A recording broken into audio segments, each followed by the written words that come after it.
back here with another video talking about the top 5 power forwards in this year's NBA draft. So right before we start, let me hear your opinions down below, and please stay to the end of the video because YouTube only cares about that watch time. So let's hop in. Top 5 power forwards in this year's 2020 NBA draft.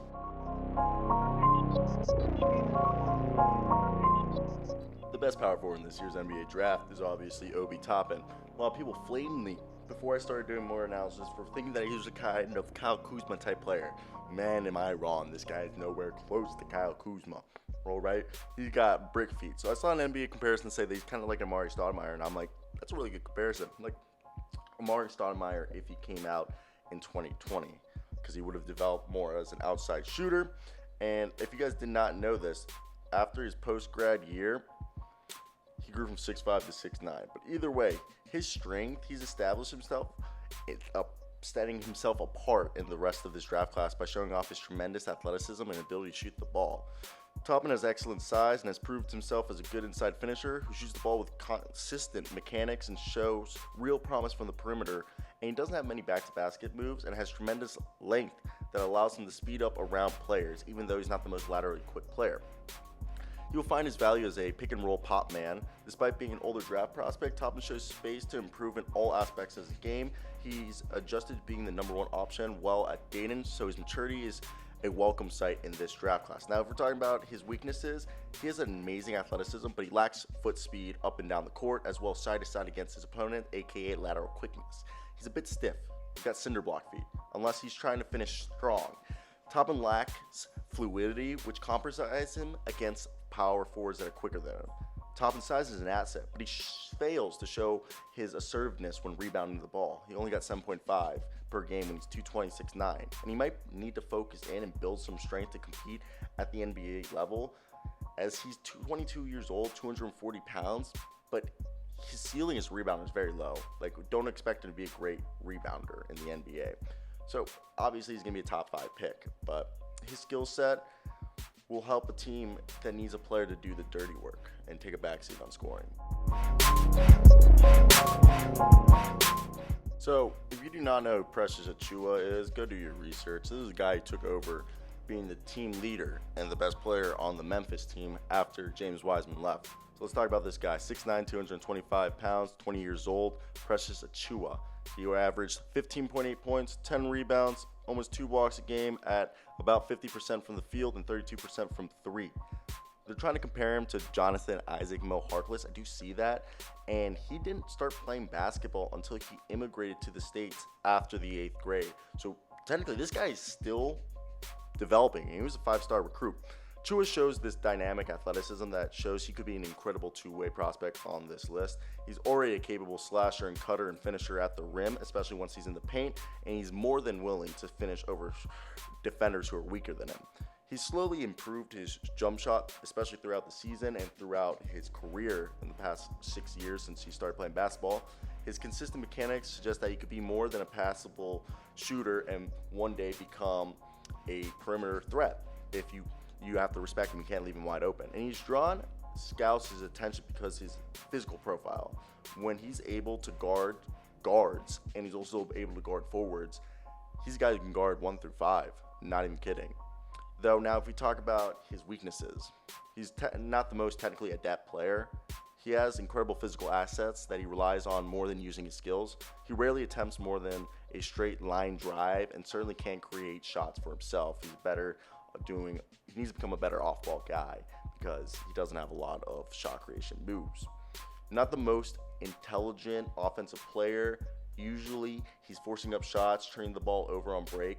Achiuwa needs to work on his decision making as he's an older incoming freshman, 20 years old. His ceiling's already lower than other players in his class, and his free throw shooting must improve, as if that improves, he will become a better shooter. So obviously right now he doesn't seem like he is the best, but he has some high potential, guys.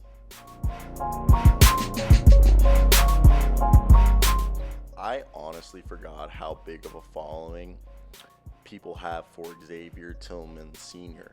I mean, obviously he went to the University of Michigan State, so that's one of the biggest college basketball followings in the country, or even in the world, you could say. So let's talk about Xavier Tillman Sr. He's played 3 years, and this being his best year, averaging 13.7 points per game, 7.3 rebounds per game, and shooting 60% from the field.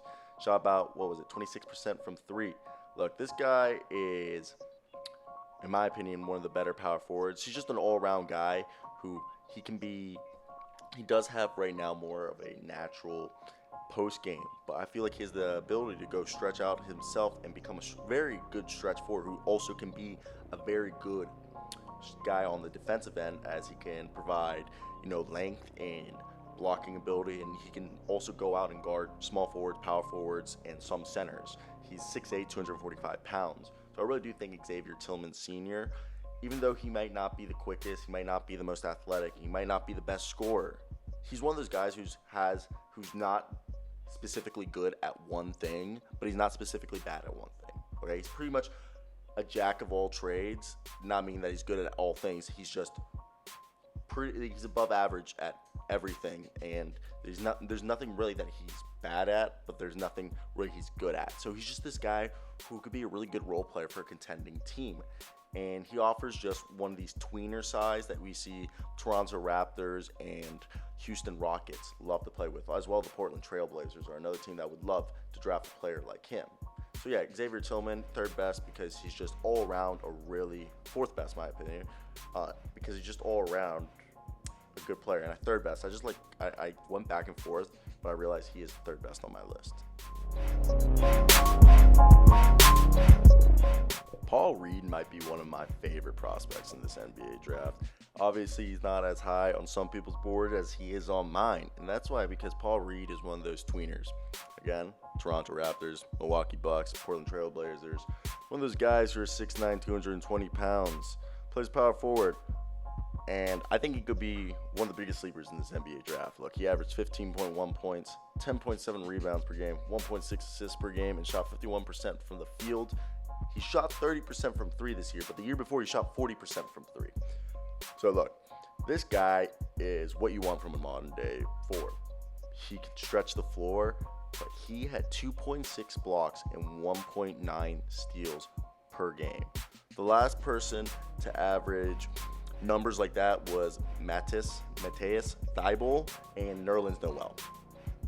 Two guys who were immediately good defenders in the NBA, which shows you that Paul Reed has a bigger impact on the rebounding side of things and the defensive side of things, and eventually can come around as a very, very good offensive player, being the third guy, or even, being the fourth guy, or even the third guy. I see him as a guy who can put up 15 points a game, maybe even average a double-double with those rebounds, but who his main trait will be being a perennial All-NBA player. I do see Paul Reed Jr. becoming a perennial All-NBA player that we will see by his third or fourth season on second All-NBA defensive team.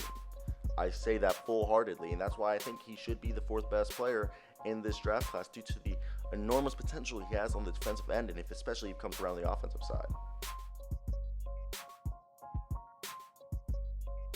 All right, Mamadi Diakite. Mamadi Diakite, 6'9", 224. Another guy that I don't know if he's actually a power forward or he's a center, because I've seen him listed as a center, but he's more of a power forward in my opinion. He shot 36% from three, averaged almost 7 rebounds per game, had about 13.7 points per game, and had about a block and a half a game. Look, people are saying he's kind of like Chris Boucher on the Toronto Raptors, but doesn't shoot as much. I do agree that he is one of these tweeners like Paul Reed, but Paul Reed is more of a tweener between the small forward, power forward position.